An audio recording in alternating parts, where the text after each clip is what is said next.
Morning, all. Good evening. Morning. Hi, Clive. Hi, Robert and Sev.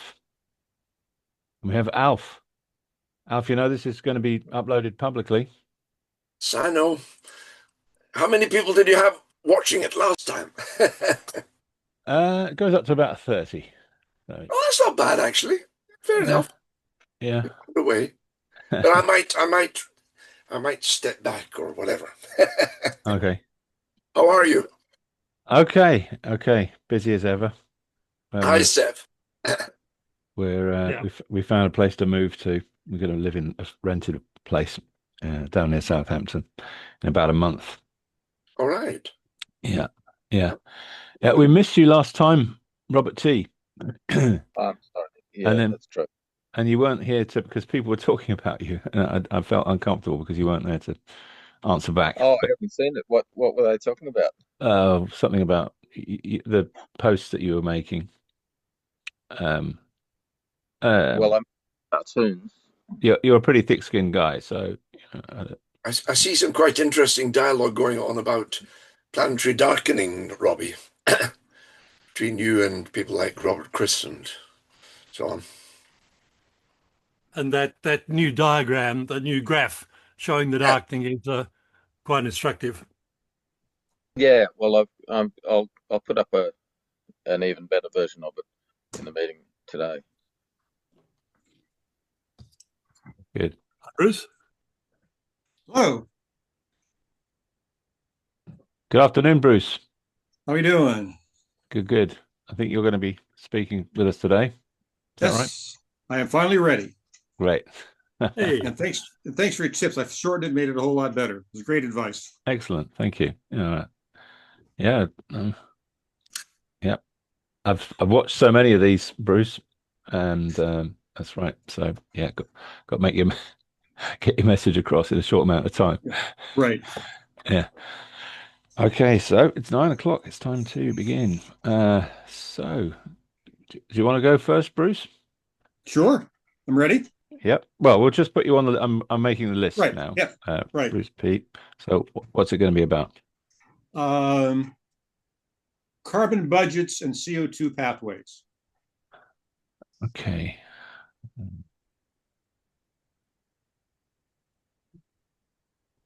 Okay. Nice and pithy. Great. Okay. I'd Who? like, Yep. yeah, I'd like to talk about planetary darkening.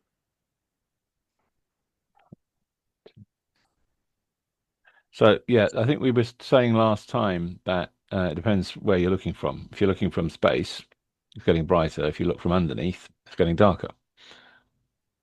No, the other way around. Uh, really? Yes. Oh, Yeah. sorry, it's getting brighter. That's right. So it's getting brighter. Yeah, we need to make it darker. Yeah, that's right. Yeah, thank you very much. Yeah. Okay. No, no, that's not even right. Yeah. Well, whichever way, it's the other way. Yeah. So I'll let you do all that when you speak. Make that clear. Um, and hi, Herb. Good afternoon. Hello. So and Franz. Hi, Franz. Hi, all. Yeah. And this meeting usually fills up with latecomers. Anything else? I'm hoping. Morning, John. John Macdonald. Hey, good morning, Clive. Sorry, a Morning. Good to see you, little John. late. Sorry. No, that's all right. We haven't started yet. I'm Good. hoping that Chris Vivian, I've got a question that really mainly he could be answer or another oceanographer. So I think Brian's expecting to come. I'll put me down. I looked into ocean brightening. Uh, looked into ocean brightening. Would so which you can do because I was inspired by your nanobubbles, Sev. And I looked at yeah. microbubbles as well. So obviously, it's a factor of 1,000 difference in diameter, um, and so they didn't seem to be at a high technology readiness, shall we say? So, but what So the did? bubbles weren't of high technology readiness. What? Yeah, well, nanobubble, I couldn't. It didn't seem to have, a ready-made solution, and so nanobubbles. But the Japanese diffuser already makes them, and it's already saved in Tokyo Nanobubbles. Bay. All right, but we don't seem to have any numbers anyway. So what I did was I looked at something different. So chalk, microbubbles they said only last about an hour or so. Nanobubbles, I couldn't really tell if they was big enough to make. Then they sink easily, don't they? They don't. They No, move with nanobubbles don't float or sink. They stay level, and they typically last for only minutes in ordinary water. But when they're stabilized, they can last for up to 6 months. Right. Okay. Yeah. Okay. They need to be a certain size. So I didn't really understand what to do with nanobubbles. I was looking at anyway. So I looked at something different. I'm not. I just couldn't see it myself. Couldn't really understand it. So I moved on to pumping their CO2 through slaked lime to make calcium carbonate particles, about a micron or half a micron thick, which lasts for about 3 weeks, and they gather other material and end up sinking. And the other thing was, which is not great to do near the coastline. And the other thing was, there's Chris. Afternoon, evening, I should say, Chris. Sorry, my Zoom locked up for some reason just after I got in, so I had to restart. All right. Okay. All right. Glad you made it. So I'll just say ocean brightening. I'll just say ocean brightening with Sev could update us a little bit on the yeah nanobubbles, actually, since you raised the questions there. Yeah, and the other one was coccolith before. Coccolith, so I'll just say coccolith. Right. Because I didn't you ask these AI things and they say, hey, this is wonderful, you're going to save the planet, but then you kind of realize that it's just having you on, just trying to make you feel good. So anything else?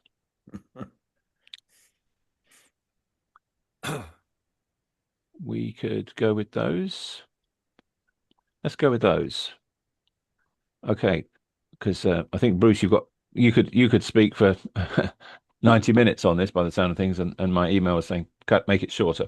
So Yeah, that's Bruce. Yeah, Bruce Parker. Yes, Bruce. Then please cut it down to maybe just like probably under 10 minutes for sure. So we can drag it on as long as you want to. Okay. Okay. Ready to roll. So I need to get a request. So this has been sent off. Hang on. Yep. There you go. Share. I got to figure out which one there we go. There's my screen. Share. It's a PowerPoint from the beginning. Here we go. Could you all see that? Yep. Looking good. Okay.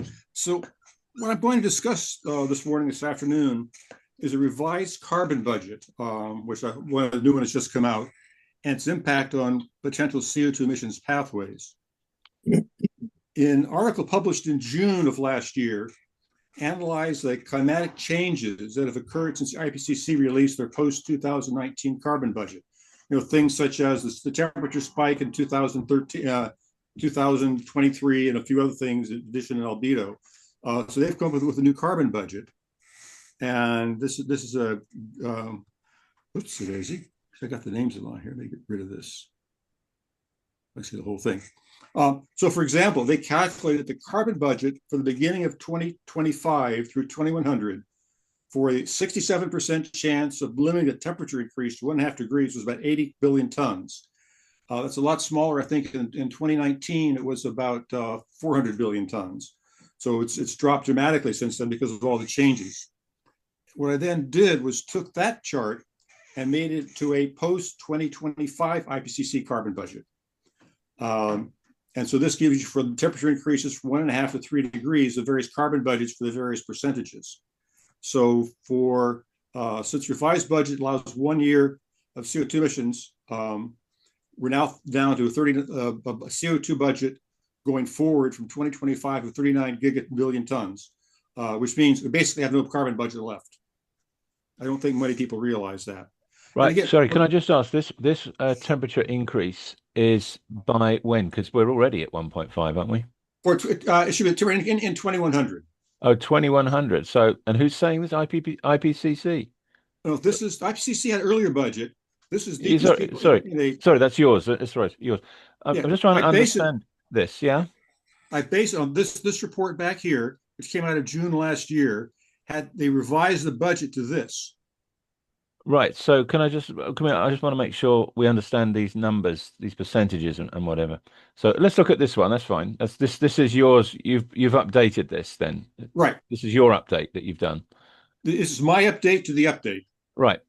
And what it's saying is that the temperature will reach, the average global temperature will reach 1.5 degrees with a likelihood of what, 83%? Is that what these percentages are? It says there. It says that if emissions through 2100 are 39 billion tons, the temperature will be 1.5 degrees. By when? In 2100. Oh, sorry, in 2100. So if or a 67% chance of what? Of reaching 1.5 of meeting degrees. this target. Right. Is that Bruce? Is that with a linear decrease or what? Oh no, just with it's not a question of how you get there. Well, how you get between now and then.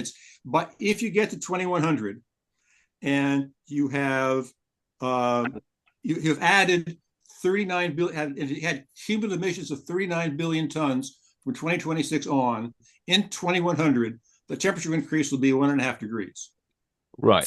39 gigatons per year, is it? Or no, what? 39 total. Right, which is about a year's CO2. And is it CO2 or carbon? CO2. Right. So no, I'm sorry for being dense, but the 39 there means that if by 2100 we have between now and 2900 we've only emitted 39 gigatons, then with the 67% probability we'll be at 1.5 is right. I mean, in other words, between in the next 50, 60, 75 years, if we only emit 1 year's worth of net. In other words, we have to pull shit out or what? Right. Yeah, we have to pull shit out. Okay. So all right. Yeah, but between CCS and director and CDR, if we were to emit 1,039 tons and remove 1,000 tons, we're okay. Right. Okay. Thank you. Right. So that's the net between now and 2100. Okay. So the percentages is saying with zero further emissions of CO2 or anything else. Then what does the 83% mean? That this is at 67% probability. That's at 50% probability, and that's an 83% probability. Of what? Probability of what? Of meeting this temperature increase. Of meeting that temperature increase. So what produces the? I mean, I get the numbers now, but what is the uncertainty? The 50% is based on what calculation? Roughly. They don't. They run a whole bunch of models, and these are the pathways that came out. And what might affect? I mean, you've already constrained how much net CO2 you put up there. That seems sort of deterministic. Well, I don't see how the probabilities come in then. Oh, because there are lots of other things that have to do with the temperature increase other than CO2. And this is just CO2. There's methane, there's nitrous oxide, there's feedbacks. Okay, so then they're saying all that those other uncertainties, we're gaming different scenarios for those other things, those other factors not listed other than CO2. Is that right? And they made those other things you're leaving them open to variation, and therefore you're modeling things and saying, okay, I think I get it. Thanks. Right. Yeah, that's the whole idea. The carbon budgets they came out with in 2019, they could be off by a couple hundred gigatons, one way or the other. Bruce, but because there's so many things they don't include. But it's a nice way of saying, on the average, this number everybody's been using it, so it's a good way of saying if I want a 66% probability and I emit 1,000 gigatons, my temperature is going to be a little over 2 degrees. Yeah, I get. Can I ask you, Bruce? Can you just go back? the one there. Bruce, can you go back to the slide you had before? Well, I've lost you. You got it? I don't know what slide. Huh? I think that's the one. There's only been two. That's the only one there is. So I've lost my screen. I don't know what's going on. I've lost the Google. I've lost the whole session. I can hear you, but I can't see what's going on. Well, we might have to come back to you then, Robert. We might have to come back to you. Well, I can't see, but just when you flashed the previous slide earlier, it said something in there about the definition of what the percentage was, and it said something about X% likely a probability of avoidance. It says avoidance probability. So avoidance of what? So you've got 1.5 degrees. So is that avoiding getting to 1.5 or avoiding passing 1.5? What was that? Avoiding getting to 1.5. Yeah. It's often called a percent chance. If you go to En-ROADS or Magic or FAIR or any of those other models, they have a number of a percent chance, and that's just avoidance probability. That's the probability of avoiding this temperature. Every model includes that. Robert, Chris, are you there? Yeah, I'm here. I'm just really, I have no idea what my computer has just done. Yeah. I can hear you perfectly. Robert, we'll have to get you to come back and struggle with you. Maybe you might have to connect again. So, and yeah, please come back when you're ready. So, okay. Yeah. Continue then, please, Bruce. Yeah. So this budget is a fairly standard way of saying, what's the chances of staying under 2 degrees or 1.5 degrees by 2100, and that you could think of this as an average one. And my thought is the models, if you run FAIR or run Magic or run En-ROADS, you could come up with different numbers of emissions by 2100 that would come up with a different temperature.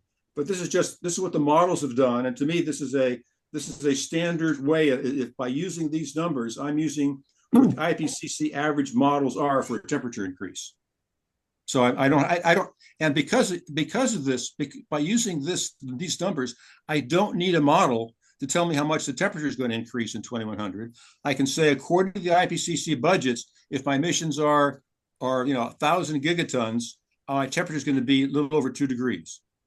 Right. I don't have to run any model to show anything out. I just have, that's what these numbers mean. You're saying there's a 60% chance of avoiding 2.2 degrees. Yeah, there you go. Right. Yeah, and a 50% chance if they put a whole lot more in, there's a 50% chance of avoiding. That's because the climate is so many parameters in there they don't really know. So they have to give you, this is an average of what we think it might work. It might be more or less depending on whether albedo changes more or whether whatever changes. But it's just it's a nice, good working number from my point of view. Yeah, very good. Sorry, I just want to say one more thing, and then Robert Tulip's got his hand up. So the first line, 1.5 degrees, it says there's an 83% chance of avoiding 1.5 degrees if there are no more emissions. The top right, is that right? That's right. Yeah. But or the net emissions. If for every emission, net emissions. Net emissions. All right, net emissions. So with no more emissions, if it was to stop tomorrow, if emissions were all to stop tomorrow, we've got an 83% chance of avoiding 1.5 degrees, according to that. That's right. Or if you don't stop tomorrow, but pull enough shit out. All right, whatever. Yeah. Okay. Right. Yeah. The net. If it's net, sorry. So if net emissions from this point on is 0. Then there's an 83% chance of avoiding 1.5 degrees centigrade. Right. But we're already at 1.5 degrees centigrade. We haven't avoided it. Oh, in 2100. So we could lower it. Oh, so it would come down then? Yeah. If we don't get our act together, we can always lower it. Yeah. Well, but it's right. The temperature is going up now because there's an energy imbalance. It's going up. What is it? 3.6 degrees. Sorry, 0.36 degrees every decade. So it would have to go up and then come down again. That's right. Yeah. In theory, again, it's beyond my understanding how these people include. If you want, here's the PDF that they use. Okay. Yeah. But in theory they took into account things like the energy imbalance and albedo changes and feedbacks. Okay. And with all those things, they bundle all that together and say, based on running thousands of runs of all these fancy models, this is a good range for the temperature increase. Yeah, I think some of us are a little bit dubious about their models, but anyway, like I am anyway. So Robert Tulip, please.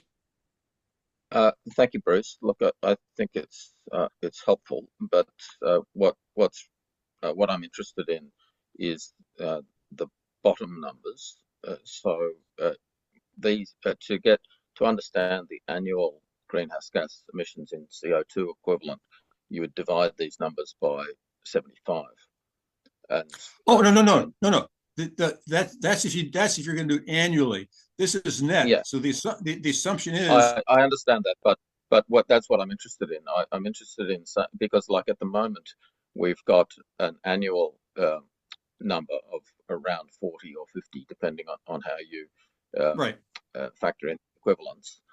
And so, given that we've got an annual number of 50, 50 times 75 is about 3,750. So business as usual is, let's say it's 50 gigatons a year. Can I stop you just for a minute, Robert? The 39 is the CO2. I understand that, yeah. But the CO2 that includes. So when it says 30 gigatons of CO2, that's probably 50 tons of CO2 equivalents. Sure. Okay. Well, so anyway, let's just say that business as usual means 3,000 tons, 3,000 gigatons of CO2 through to 2100, and that then the only number that you've got there that's close is your bottom left one, 3,038, which is 3 degrees with a 50% probability, and so that suggests that on business as usual we've got a 50% chance of just based on this scenario, 50% chance of staying under 3, and a 50% chance of possibly significantly exceeding 3. Right. On a business as usual correction, that's right. So, yeah, and so what this illustrates is that just taking action on greenhouse gases is clearly insufficient. Because this assumes no additional action to restore planetary albedo. Right, and that's what I want to get in. That's what I want to. As I wandered through this, I got some slides to talk about that, of how a combination of mitigation, CCS, and CDR, we actually can get to 1.5 degrees, but it's not a very likely scenario. Thank you. Okay, so someone else had their hand up. Brian, hi, Brian. Good morning. Sorry, I came in a bit late, but I wanted to know how does this model accommodate or take into account aerosol changes? Oh, it does. It doesn't have to take into account anything. That the way that this one doesn't, because this model assumes that the IPC models in which came up with these numbers took all those things into account. Yeah, that's a problem on two levels. The first is the IPC. Yeah, we know it's a problem, Brian. What you missed is Bruce saying that these are the models that we hear figures spouting from all the time from our IPC. That's a shortcoming. And if in the future, if in they're new coming out with a new IPCC report, and they might come up with a brand new carbon budget, which takes all those things into account, then you throw the new carbon budget in here, and you've got the whole new set of the model will work with those. So I'm not worried about albedo. Aerosols. Yeah, aerosols are not carbon, and IPCC has been very late to the game on aerosols. Yeah. What's missing? What's missing in this is, when I'm trying to find out from somebody, is when I came up with these numbers, what did they include? What's the quantity they used for aerosols and albedo and sea ice decline and all those things and feedbacks? If you had those numbers, then you could say, oh, it probably includes aerosols of 0.3 in 2100, but we expect now going to be it's 0.0, so it's going to have that effect. So what I want to do is I want to assume that we've got a budget that includes everything that ought to be included. And I'm working with budgets, and we simply change the budget if our information becomes more current. Okay, I'll just add the caveat that since aerosols are under accommodated at the IPCC, they seem to have grossly underestimated the sensitivity of the Earth system to greenhouse gases as well. In some respect, that's moot because the information is so bad that just because aerosols aren't included does not change any results. I don't understand what you mean by so bad. I mean, underestimating if we're already sensitivity. No. If we don't have a CO2 budget remaining, right. The fact that aerosols aren't included in that is moot because if there's no budget remaining, we got to take CO2 out. We got to do CCS and do SRM no matter what. Yeah. So the fact that they're included or not, it's okay. Wonderful. So I've got two basic types of simplified emissions pathways. I can go based on annual emissions percentage decline in CO2 emissions. And in this case, this example, we start at in 2030, we go down 3% a year. And at that rate, we'll get about our billion tons of 1.474 billion tons or 1,400 gigatons of CO2 by 2100. Or we can go based on emissions declining for a specific number of years, your standard S curve. In this case, they decline for 30 years starting in 2030 and reach a minimum of 3 billion tons because we know we can't get rid of them all. So I have these two, and in that case, you get almost 1,000 gigatons. So these are the two ways my model has of how you can specify how you want emissions to decline. And I'm sort of working also on assuming that we will take action, because if we don't, we're still going to things are really going to be bad. We have to do Herb, do you have a question? Yeah, a question is just a brief comment that I think is probably obvious to all of us. And I wrote about this in my book years ago. I mean, the fact that they don't have as their sort of base scenario at least a 95% probability of not exceeding it, it makes this whole thing, I hate to use the word fraudulent, but so misleading and so damaging that it's, I mean, for years, not just now. I mean, they would have shown 5 years ago that, a high probability of not exceeding a certain number would have meant that there was almost no carbon budget. So people would have had to look at other alternatives years ago. Oh, absolutely. Would you get on an airplane? Exactly. The airplane analogy. If it said, there's an 83% chance that there'll be enough fuel to get to your destination. I mean, obviously nobody would get on the plane. Nobody would buy a ticket. Nobody would do anything. They'd laugh at you. So that's the fallacy in this whole effort by these folks. And I just have contempt. I'm sorry for feeling so angry about it for the people who came up with it and defend this kind of crap. Yeah. But we're now so far down the road, we've waited too long to reduce emissions. It makes no difference whether it's included or not. What the percentages make a difference. Even with the percentages, things are really bad. So there's a basic conceptual error in your graphs, Bruce, and that is that 0 is in no way a hard floor. So if we introduced oceanine fertilization... Oh, no. Can I stop you there for a minute? This is net anthropogenic. This is net anthropogenic CO2. I should have stated that. Well, but CDR on a scale of net negative emissions is anthropogenic. So. Oh, okay. Well, anyway, I meant this is fossil fuels and all that kind of stuff. Yeah. This is human industry. But as far as net zero is concerned, net zero is primarily a function of CDR and not a function of fossil fuel emissions. So, right. But I allow for that. I'm just trying to say if this says if emission reductions go on that path, that's what we end up with, and anything else we can do, we can actually go net negative with other stuff. But it's just saying this is simply emissions declining for a specific number of years without anything else. Yeah, look, I don't find it helpful. So that's the other comes in later. So the model allows for carbon feedbacks. I can do CO2 removals where emissions occur, carbon capture and storage.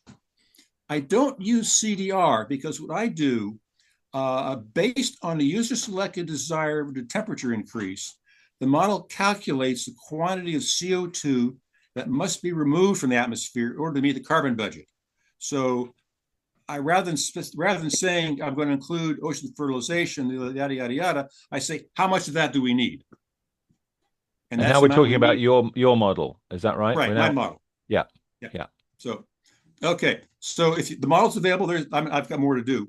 The model's available at that address, which we can put in the notes. And then I've also got a PowerPoint on how to use the model all up on my website. So that's just information. Okay, so the rest of the PowerPoint is going to cover the most of the stuff. So let me do a quick analysis where we make the following assumptions. We want to hit 1.5 degrees in 2100. This avoidance percentage, 67%, which really ought to be 80 or 90, but that's okay. That anthropogenic CO2 emissions in 2025 are 43 billion tons. They're increasing at 0.5% per year. And the minimum quantity that I can of anthropogenic, just mainly, I mean fossil fuel, cement, land use, that kind of stuff, is 3 billion tons. I can't go below that because there's certain things you can't eliminate. And there are no initial carbon feedbacks. They're trying to make this as easy as possible. And this is a little screenshot from the model. And what the model shows is you take a specific year that emission reductions are going to start, like 2030. The model displays the expected temperature increase for multiple mitigation pathways. So here we go. Let me go down here. So first of all, it shows a carbon budget. So this is a carbon budget from 1 to 2.1 degrees based on no CCS and no CDR.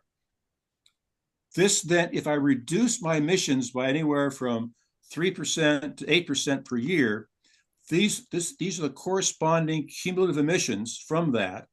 And then I could, based on those cumulative emissions, I go over here and say, that's my expected temperature increase. So if I reduce emissions by 3% per year, by 2100, my temperature increase will be 2.1 degrees. And so that says, can you just say that again, Bruce? This is if I start in 2030, yeah, I reduce my emissions by 3% per year, every year till 2100, I will get a temperature increase of 2.1 degrees. 67%. 67% chance, right?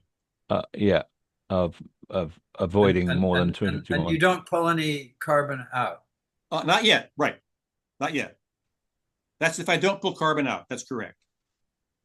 Okay. And again, that's just trying to work with the numbers. Don't put carbon, but so here we go. So if here's an example where I'm going to start. I made this. So if I start declining with no carbon capture and storage by 2 different start years, I then got end. So I then show my end years. So here we go. In 2025, if I reduce emissions, if I get to 0 or 3 emissions by this particular year, so if I take 32 years from now, if I get to 2057, 32 years, I'll have emitted temperature of 2 degree temperature increase. So again, and it's roughly in that range.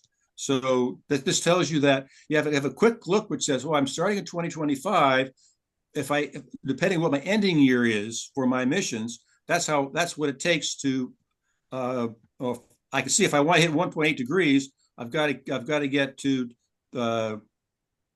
I've got to get to 0 by 2041 in 16 years. If I start in 2030, then of course it takes you a little bit. Things will happen more quickly. So that's the sort of stuff that's going to show. Oh, and to do that, so if I then with this, if I follow this pathway, and I then wanted to get to 1.5 degrees, I need about 20 gigatons of a peak. CDR's got a peak. Whoops. CDR's got a peak in 2057, about 20 gigatons. So that's one pathway without any CCS. Here's an example where I'm going to get to 1.5 degrees in 2100. I got to start emissions reductions this year to get to 3 billion, get the 3 billion tons in 2058. I need 10 billion tons of CCS and 6 billion tons of CDR. And that's a pathway that gets me to 1.5 degrees. Now, the probability of that happening is pretty small, but anyway, it just shows you that's what it would take to do it.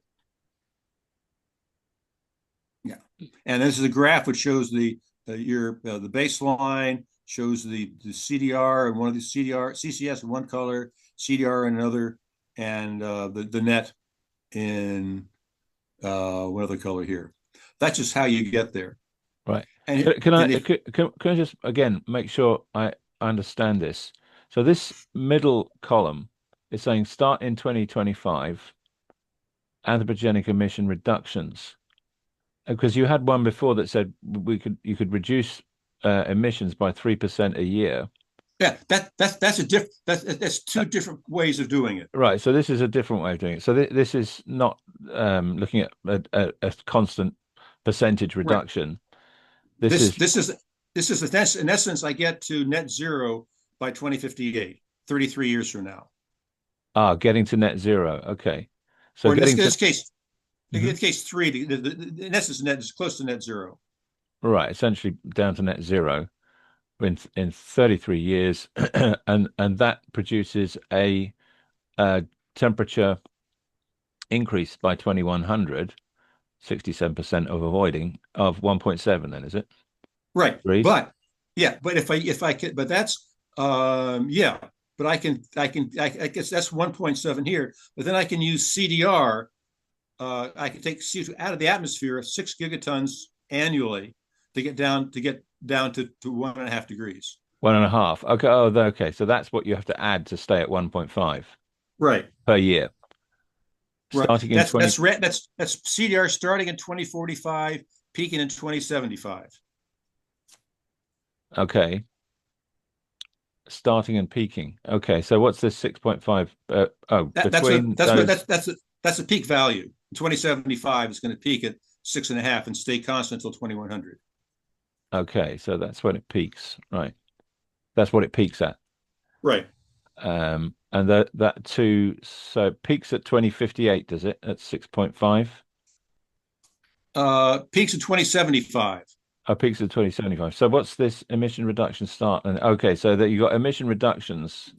Emission reductions start in 2025, like starting now, like this year. Yeah, okay. So you've put there's that year of 2058 in the same kind of purple orange color on the right hand side.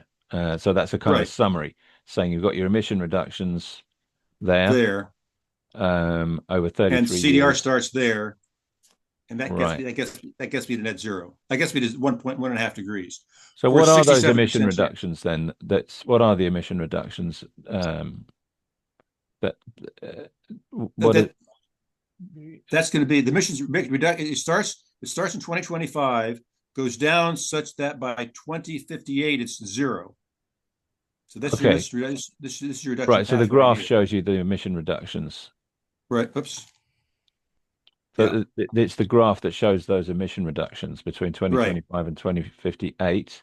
Right. And then you've got 2030 to 2060. What's that? Oh, that's for this graph here. So if I were to do the same thing here from 2030 to 2060 on this rate here, then I would need 10 gigatons per year. So this is starting in 2025. This starts in 2025. This is happens if I start in 2030. Yeah, and get to 20. So you've got 2053 in that. Oh, so is that the same? I can't see what column that relates to. Does that relate to this one right here? Column? Yeah, that'd be this one right here. 2030 to 2060, but that's lining up with 1.8 degrees. Right. And I would have 1.8 without this 10 gigatons per year of CDR. Okay, I get the sort of idea. All right. Yeah. Yeah. Yeah. Mm-hmm. Yeah. Oops. Okay, I think that was.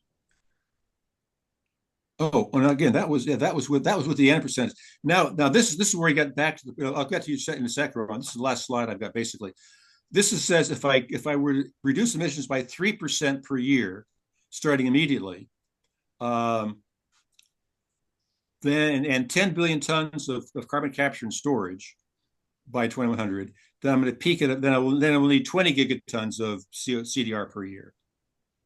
So it's just this. So this, whereas this chart was where it has a beginning and ending year of reductions, this has a percentage. Yeah, and this is just different. So you got all these things in the model to play with. Yeah. Bruce, the 10 billion tons of carbon capture is integrated through now to 2100 in that scenario, or just per year, or what? In this one? In the one, yeah. What's the 10 billion tons is integrated? 10 billion carbon capture storage, 10 billion tons a year. A year, okay. A year. I forgot where I had it started, but it's right in here. It's the yellow. So it's starting back around 2030 and peaking at around 2060. It's right along. It didn't specify what it is. That's just along here. Your right-hand graph says starts in 2045 and peaks in 2075. That's emissions reduction. That's emissions reduction. No, it says CDR starts in 2045 in the gray there. Yeah, it's a gray, but this is CCS. Okay. Oh, right. Yeah. Carbon capture and storage is capturing at the source, and that's yeah, I get it. But why do you say CDR is putting out the atmosphere? So the derivative of that curve is maximum at. Is that the peak? Is the peak in the derivative? I guess is that no.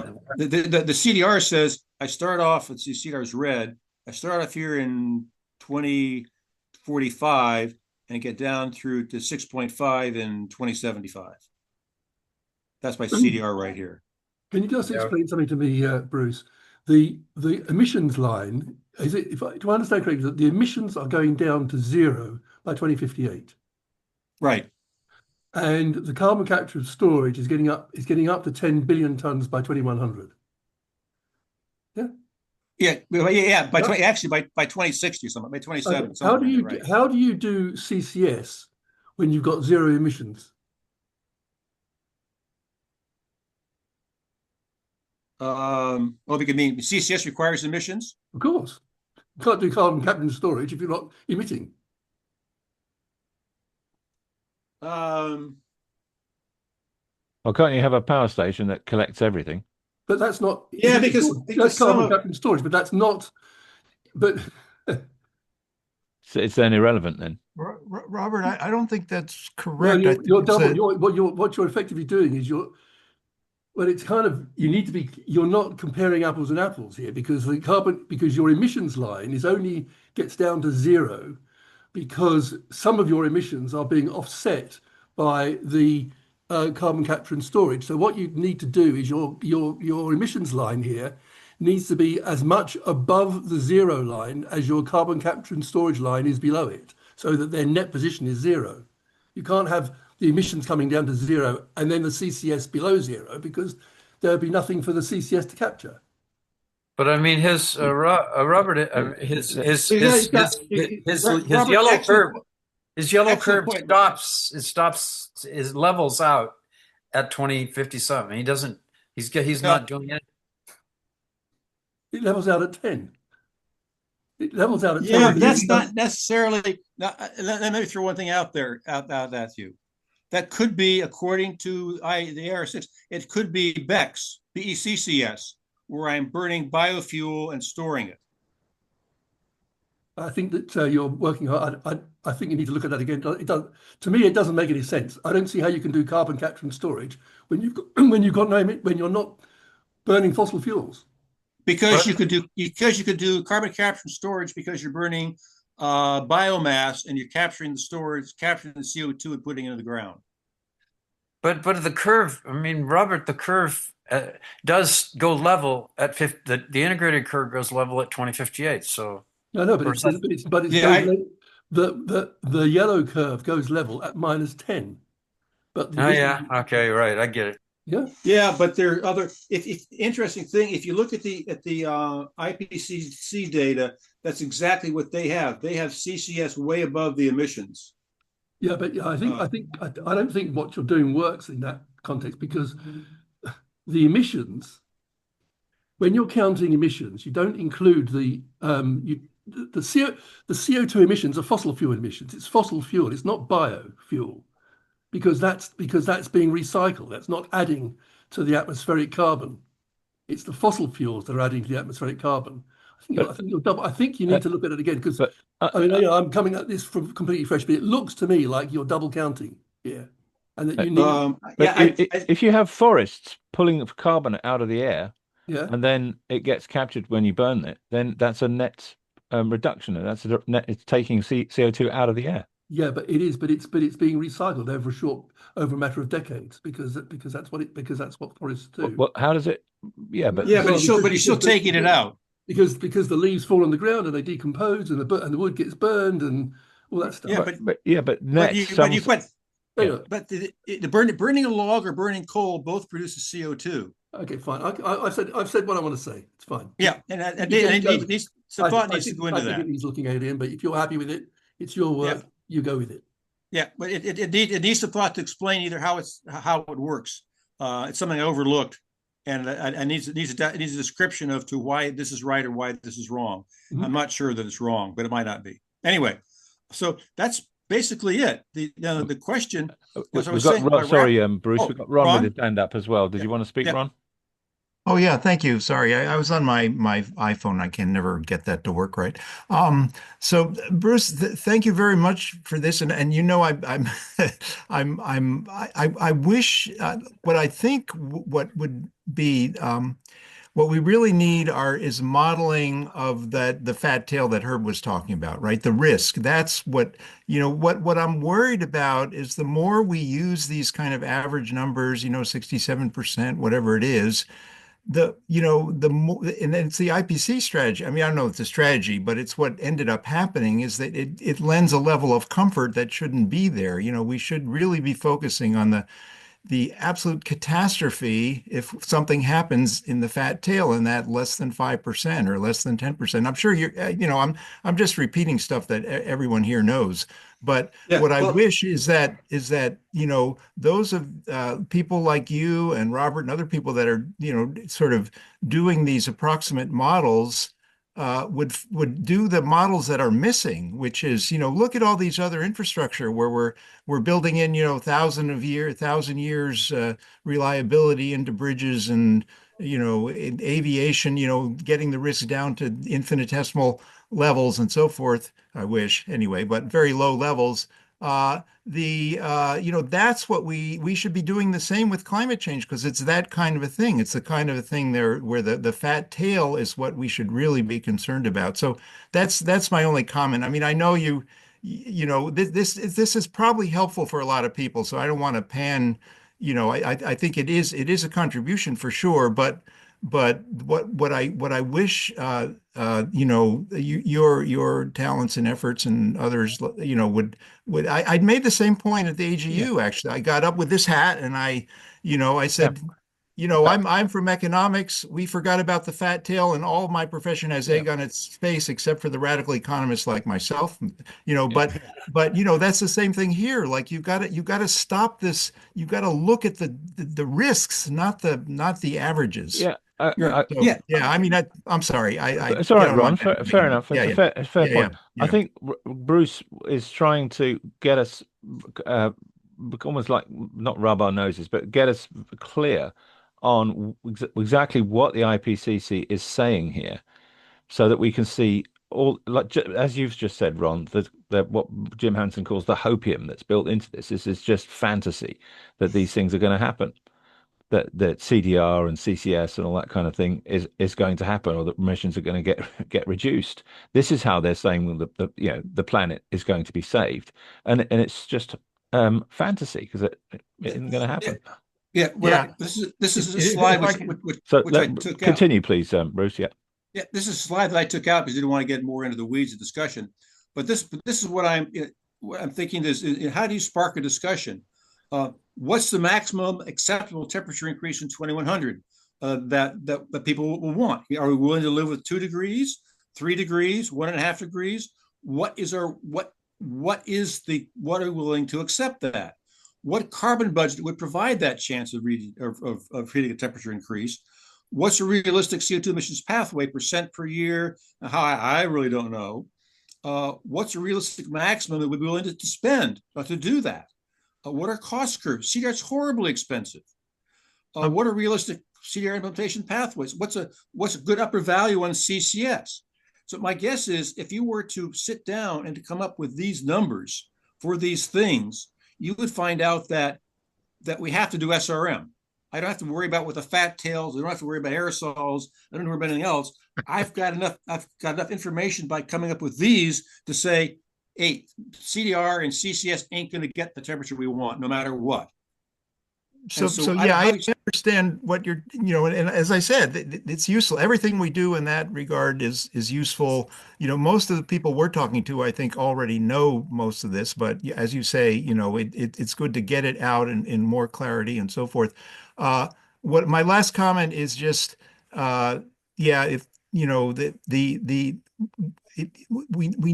we're trying to get 42 signatures for that open letter. So let me just end with that, and that will be coming out for everybody.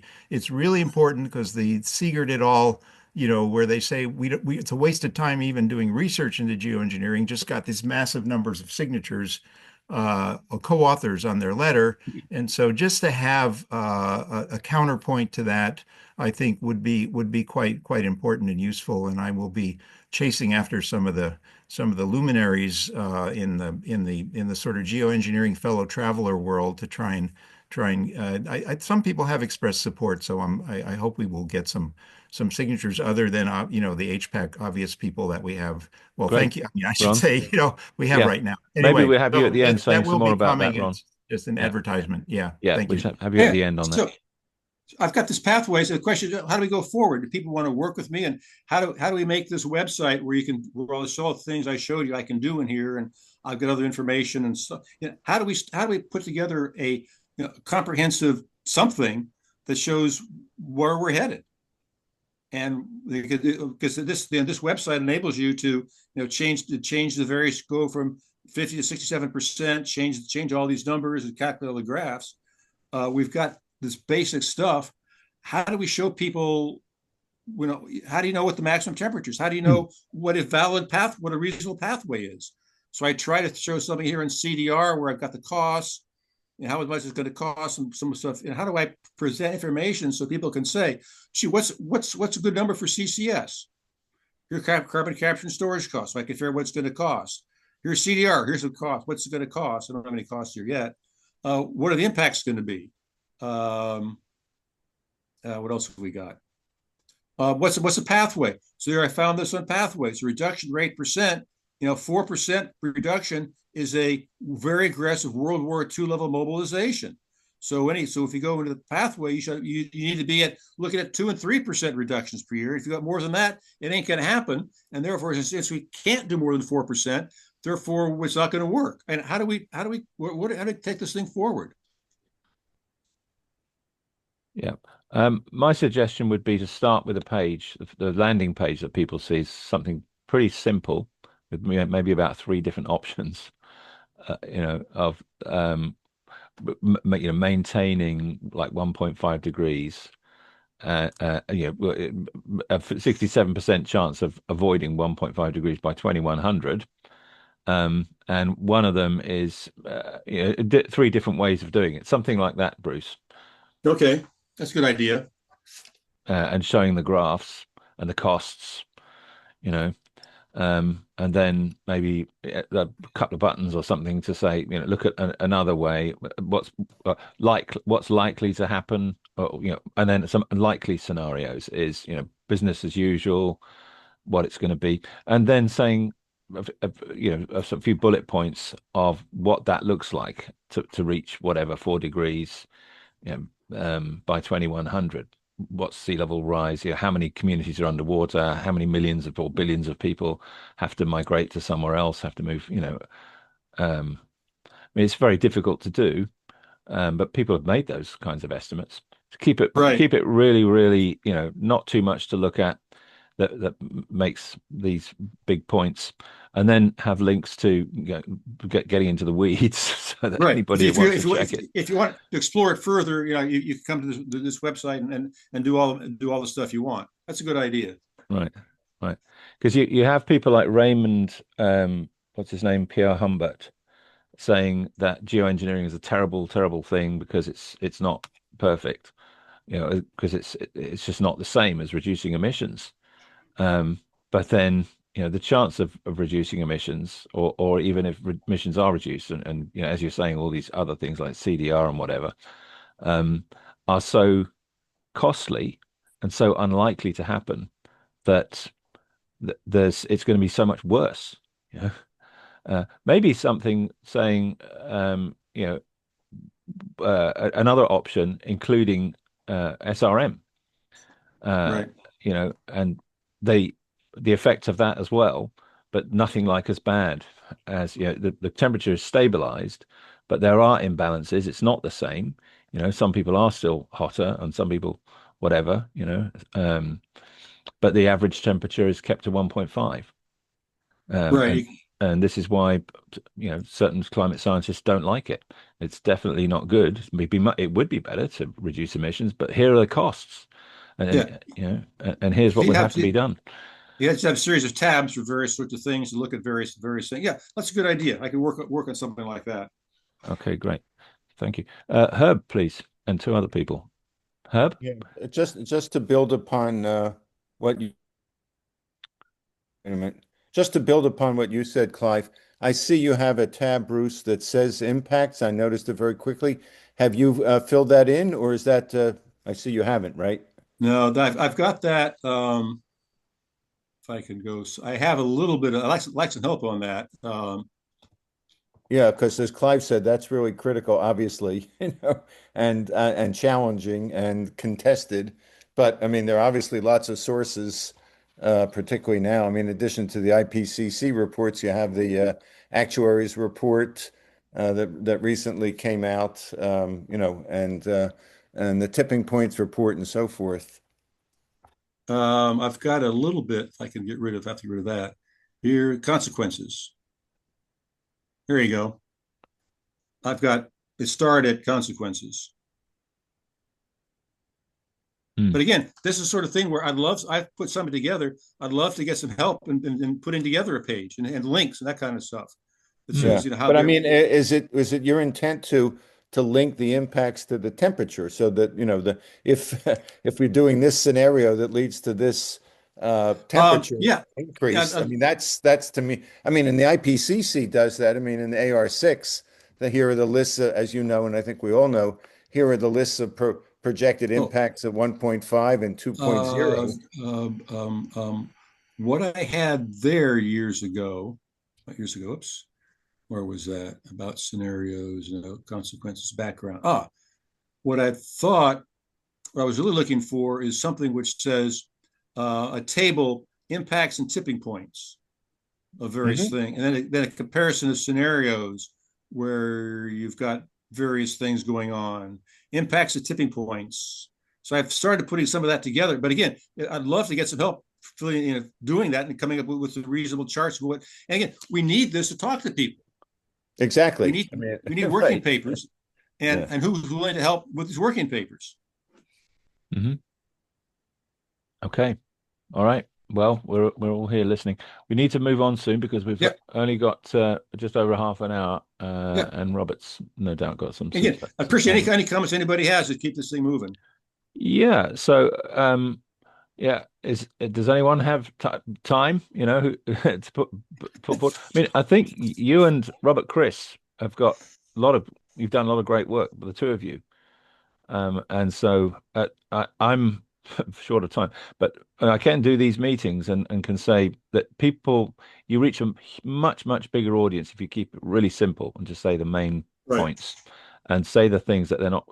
We've kind of all heard it all before, but then we don't know. So we can't remember, and it just seems that the whole thing is just going to be disastrous. But to put SRM there in its context, it needs to be there quite quickly. People should see that if SRM is in there, then it avoids these terrible things. Most of the terrible stuff. That's because that's our main point, isn't it? That SRM, this stuff is fantasy. It's not going to happen. It's going to be, these are the disasters that are going to happen. And SRM this is the cost of doing what these people who say, no, we must do it. Britain is bankrupting, that we're getting bankrupted because all the heavy industry is leaving, all the manufacturing, all the chemical, because energy costs are so high here. And so most other countries don't want to do what Britain's doing. And so, it's most of the world isn't going to do it. And so, but we've been told we have to do that. Otherwise, the only way everybody needs to do it to avoid disaster. So to really summarize make the main point, I think that's the thing, Bruce.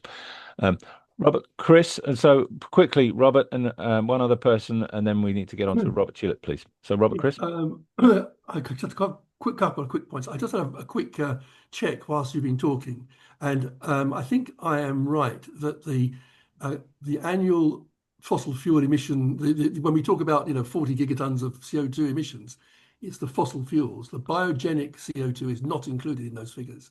So I think that's, Bruce, it's something you need to look at to make sure that you're clear on that. The second thing I want to make is this point that Ron was making and that Herb were making, and I just want to endorse that. We've got very hung up on this 1.5 degrees, and because that's the arbitrary number that politically determined number that the IPCC came up with. But remember that Hansen's original 350 ppm threshold, that is not 1.5 degrees, that's 1 degree. Peter Fikowski's 300 ppm is less than half a degree of warming. So, we need to think carefully about this question of harm, because if we've got the harms we're already experiencing and that are accelerating, and we've only just reached 1.5 degrees, if we are even stabilized at 1.5 degrees of warming for the next 50 years, one has to assume that the accumulated heat in the system is going to continue to accelerate the harm, and it's going to get worse. So really, we need to be, I think, as many others have said, we need to be well below 1.5.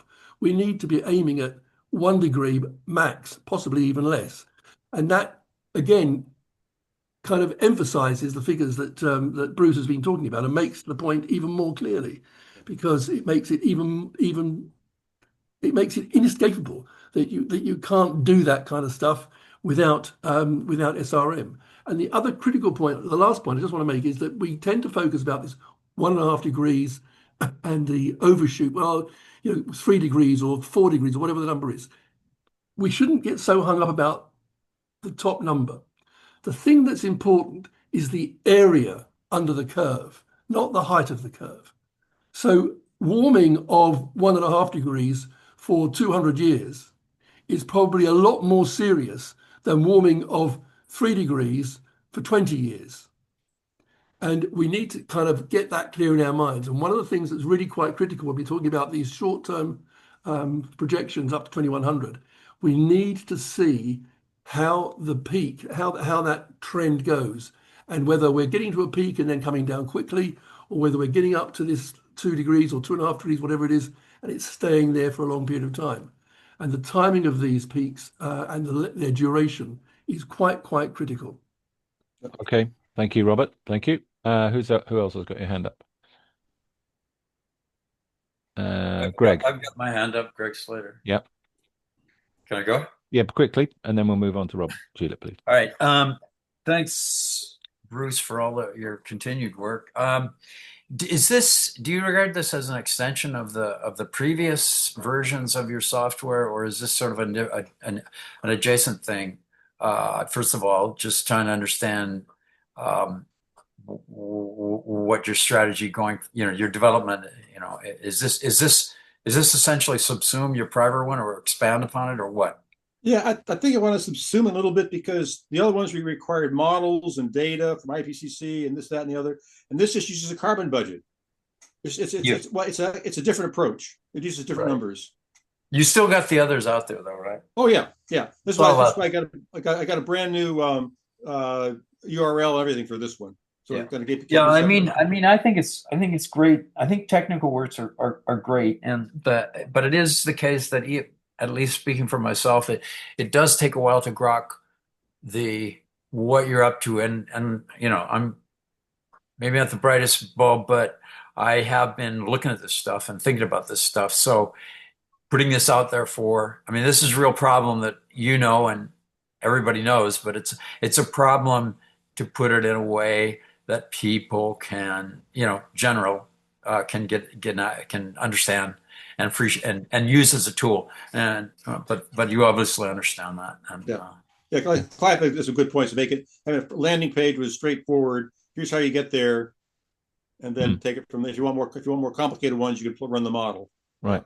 It also strikes me that using the IPCC budgets has more authority than making it up yourself and saying, well, this is what I worked out.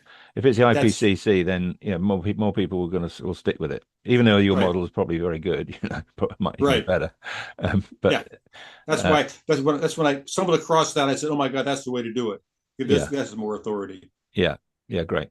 Okay, that's really great. Thank you very much, Bruce. So you've made it. You've made the invitation. Get in touch with Bruce if you can help him on make his website appealing. I'll put the URLs in the chat. Great. Thank you very much, Bruce. Great. Okay. So Robert Tulip, please. Planetary darkening. Sure. So people would have seen this chart by Elliot Jacobson that I've just shared with the HPAC email list, and what I'd like to do is just explain a bit more about its implications in terms of a decadal doubling of darkening, and what we see is that from 2003 to 2013, the albedo declined by 0.15% from 29.38 to around 29.2, and then the rate of albedo decline doubled in the next decade from 2013 to 2023 by 0.3%. So that's from here to here, and then since 2023, there's been a further more than doubling of the rate of darkening. So the 0.2% of albedo fall that we've seen over the last 3 years is equivalent to a decadal rate of 0.6%, which is double. So, and these equate to half 1 and 2 watts per square meter, which is a very significant amount of heat for the planet to absorb, and that's actually 5 times more than the greenhouse effect from new emissions at its current rate. So what it illustrates is that the feedbacks are now well outpacing the forcings as a source of global warming, and the idea that we could possibly affect global warming only by reducing the forcing is just absurd.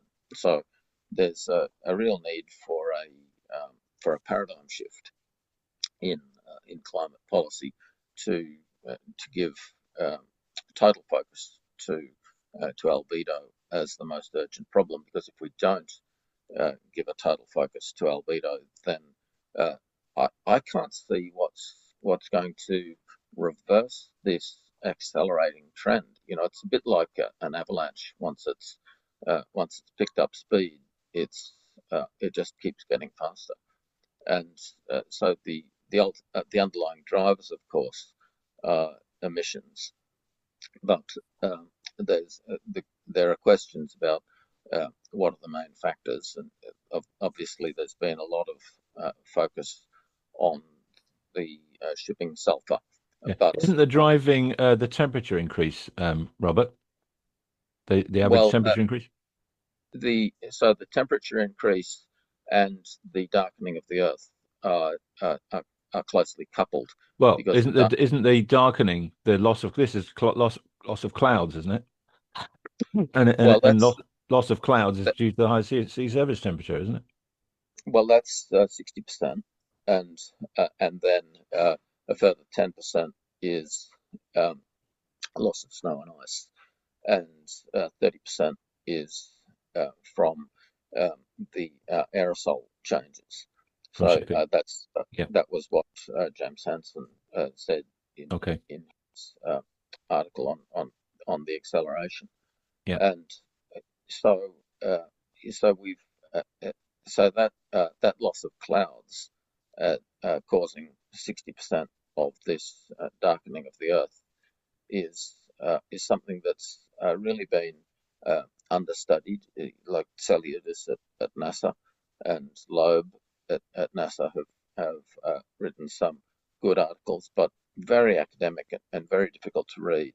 And it's not a topic that's hit the mass media at all, even though it's possibly the biggest security threat to planetary stability. So I'll leave it at that and invite any discussion.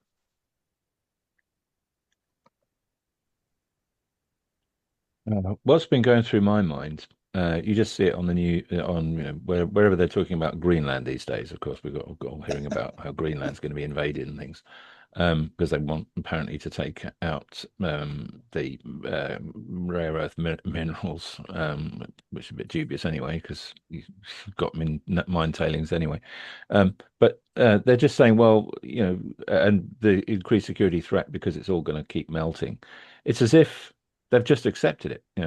This melting's going to happen, and so we've got to update our security policies to deal with the fact that they can sail across from China now and Russia and come and hurt us over here. So they just seem to be accepting it. They don't discuss geoengineering. It just seems to be accepted. Security impact of the darkening of the Earth. Say again, there's a willful blindness towards the security impact of the darkening of the Earth. You think it's willful? So yeah, so that's what I'm starting to wonder, that they know that it could be done with SRM, but they don't want it to be done because they want this melting to happen because then they can sell more weapons, or they can do something like that. They can make money from extra mining or drilling the oil. I mean, it'll open up lots of oil drilling in the Arctic. So maybe, I think John Nissen pointed this out a long time ago, that maybe that's what they want to do. So moral hazard. So Jonathan Cole wants to speak. Yep. Hey, thanks for that graph. There's only a small number of people who will perceive the darkening. If someone is up in an orbiting spacecraft and they look down out of the window for looking at the Earth, they might perceive the darkening. Or a person who spends a lot of time above the clouds, like a pilot, might perceive that there's fewer clouds and they don't have to wear their sunglasses as often. But for all other humans that are on the surface, this will actually be perceived as a brightening, which gives us a problem with the language that we use. A scientist who presented a paper to Mir had the opposite language. They called it the brightening effect, which, because from the surface, and when you have fewer clouds, you have less shadow from the clouds, and so you have a brightening. So we've got this interesting language problem where it's just as valid to call it a brightening as it is to call it a darkening. Now,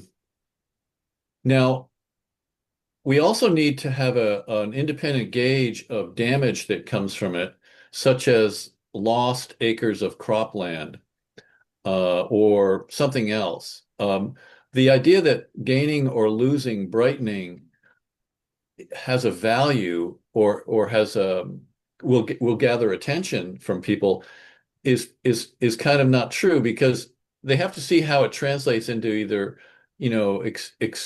increasing food prices or some other tangible result. So when we chose James Hansen offered that CO2 equivalents when he said that the darkening since 2015 is equivalent to 110 parts per million of additional CO2 emissions.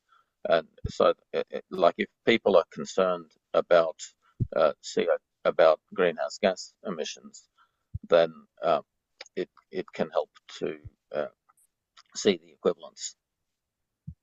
Sure. Well, I don't even think that enough people are concerned directly about CO2 emissions. I think it seems to most people like a theoretical number from some sort of scientific reading instrument, and it's not related to their lives so much as something like loss of food production or loss of areas to live in, or the pressure of immigration. In other words, one of the reasons we're not getting attention might be that we're never using a tangible concept that actually alarms people.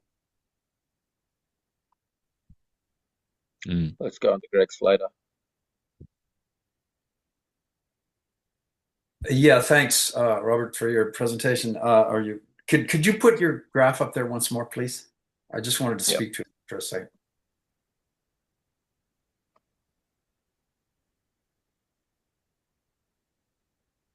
Yeah, thanks. Well, I mean, the other thing is that, there's a huge amount of structure in that curve, and particularly that very noticeable bulge that makes the, the segmentation into these segments of trends, less compelling a bit. I mean, what is that big bulb right there? What is that big bulge in the center from whenever to whenever? What do we know? Well, I disagree with you. Like, I think that there's very clear step changes. Well, it's certainly very clear from, I mean, it's going down. But in terms of acceleration, it may be a bit of a stretch to talk about the second derivative or whatever of the average. I'm just saying, do you know what that bulge from whatever, I don't know, it looks like 2009 to 2017, there's this decrease in the, I mean, what is that? It could potentially be related to a great financial crisis that occurred through 2012. I see. Yeah. Anyway, I'm just saying it's certainly we know what happened. The trend over the course of the full range of graph is obvious, but the acceleration is less obvious, I think, than the arrows that you use to direct us to that conclusion. That's all I'm saying. Well, we know what happened in January 2023, so that is a fairly significant event. From that's the freighter ban or what? Shipping aerosol. IMO curtailment. Yeah. Okay. Well, I mean, but if you're just if you're trying to convince the public who doesn't know shit, they might I don't know. I'm not seeing this massive acceleration. I don't know. Anyway, well, I'm all with you that we got to, it's. But anyway, that's those red arrows are very helpful. They really do show the change. Well, but they're leading the witness, though, aren't they? Well, I mean, only to a simple objective observation. So, Robert, Chris. Yeah, I just want to make it clear that again, picking up from Hansen started all this stuff, and you quoted, Robert, his reference to the albedo change being sort of 100 watts per square meter or what it was. I think we need to be really clear. He said it was equivalent to. He didn't say it was in addition to, because the vast bulk of this albedo change is a feedback. It's not a forcing. So it's already included in the equilibrium climate sensitivity of the various greenhouse gases. So we need to be really clear that whilst we're talking about this change in albedo, it's not quite as surprising or concerning as it appears at first sight, because it's kind of subsumed in what we already know about the greenhouse gases.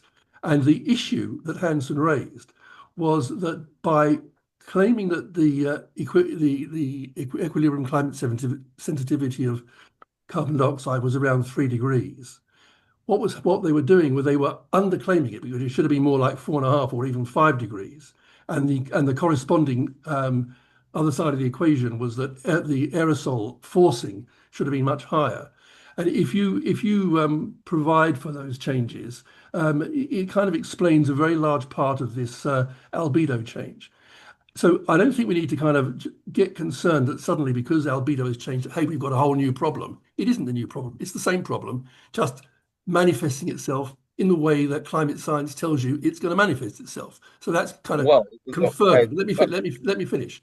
So the next point is that from a policy perspective, it makes no difference, because the policy objective here is, what are we going to do about climate change? Well, we've already established, for all the reasons that for the rest of the earlier part of the conversation, we're going to have to do SRM, because that is the only game in town that is going to act quickly enough to dig us out of this hole. So whether the albedo has changed or doesn't change, the reason that we've got to do the albedo enhancement is because that has quick effect, and that would be the same whether we'd had an albedo change or not. So I don't think that we need to get too uptight about this graph. It's confirmatory. It's not adding too much grief to the story that we're already familiar with, and the recipe for our solution to this, or our way out of this, is to do the SRM, which we already know about, and one doesn't have to labour that point because we all know about it.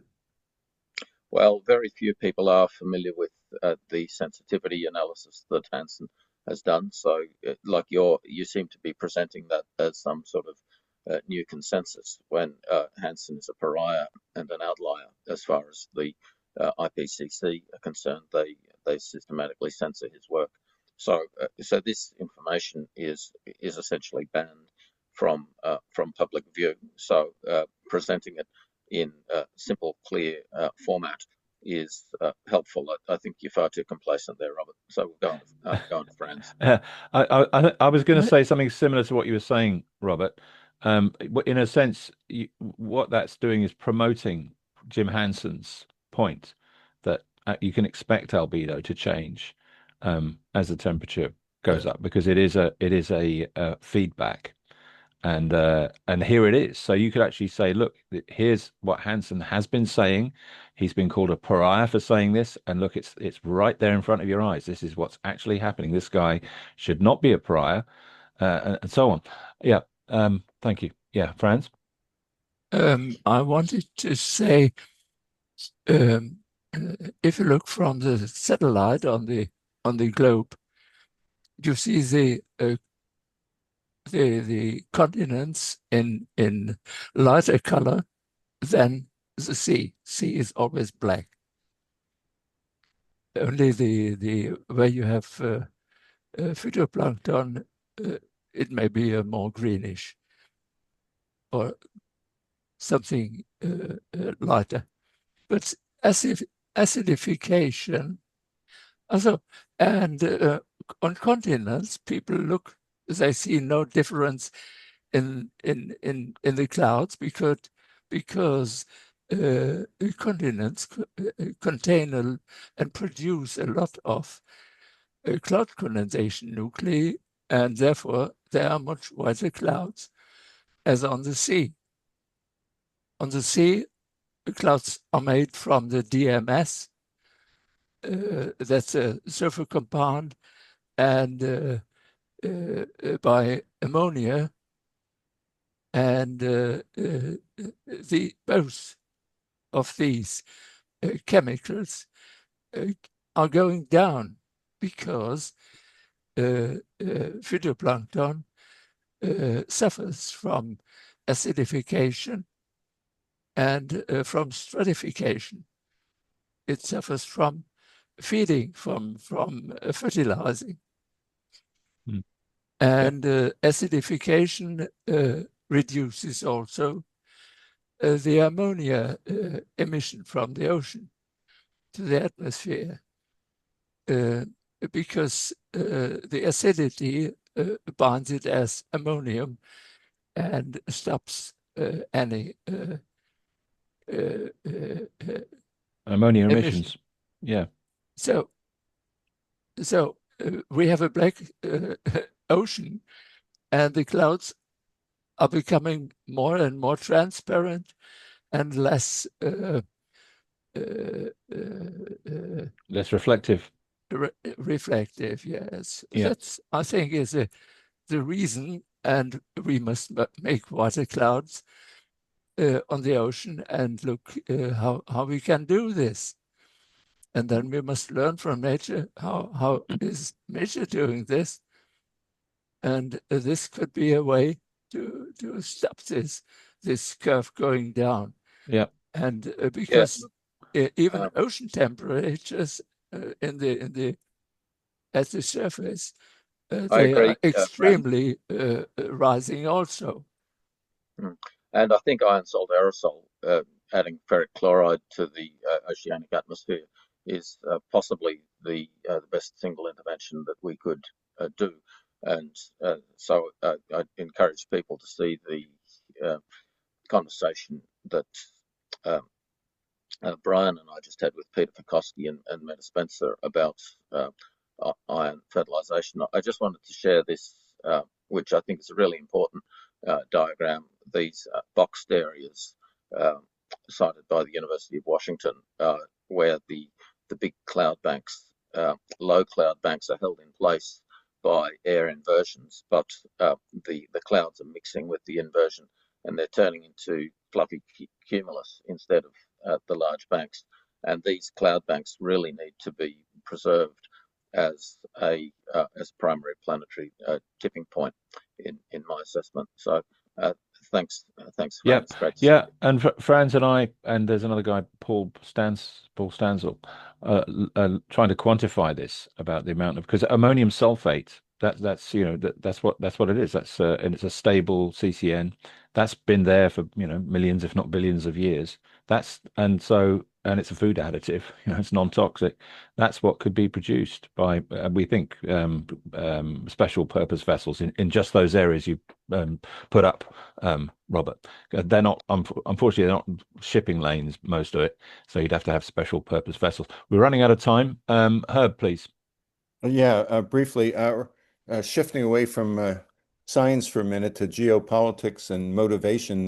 There was some discussion earlier about, well, maybe people or leaders are interested in minerals and not interested in this, and why aren't they focused on SRM? The fact is that none of us have the slightest idea. Well, we have our ideas, but none of us have any evidence of why and how leaders, these particular leaders, act the way they do.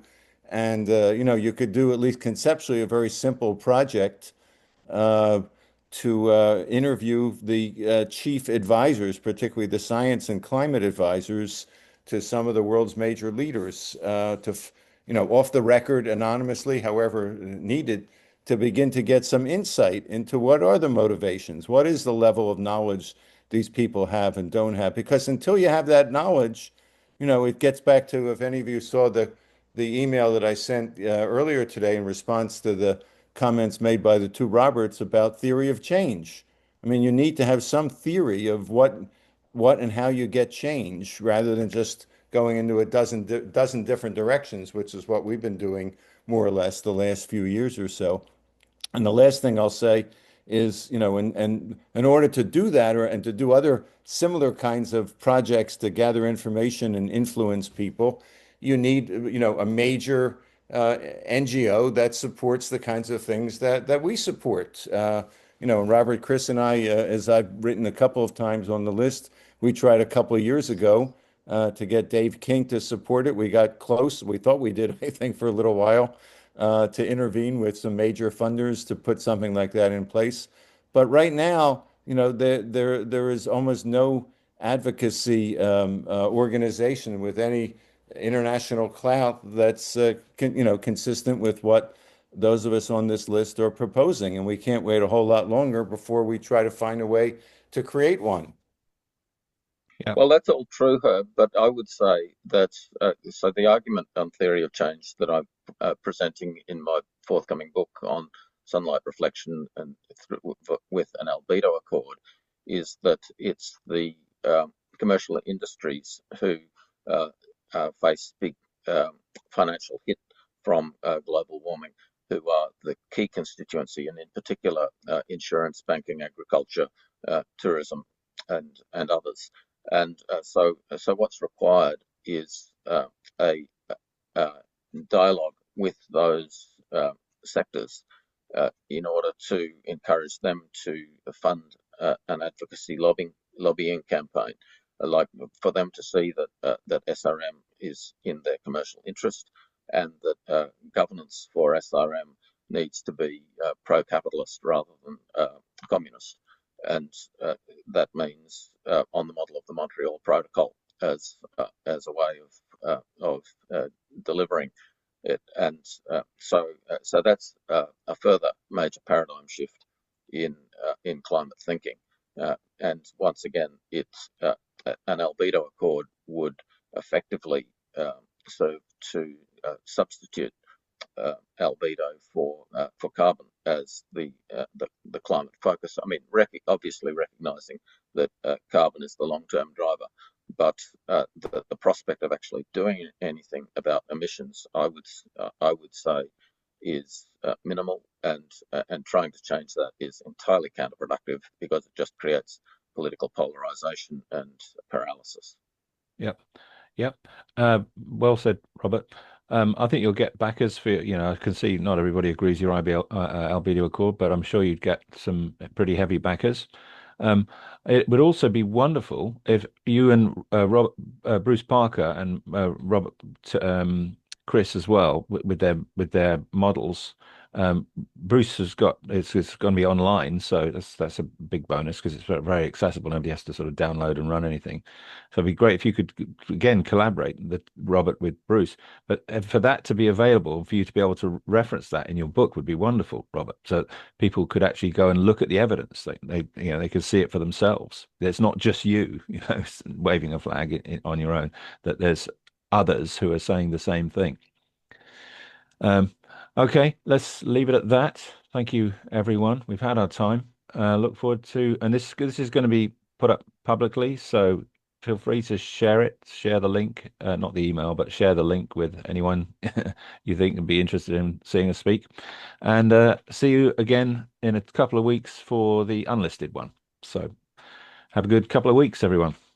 Okay. Thanks for your contributions. Sure. Good, cheerio. Bye all. Bye.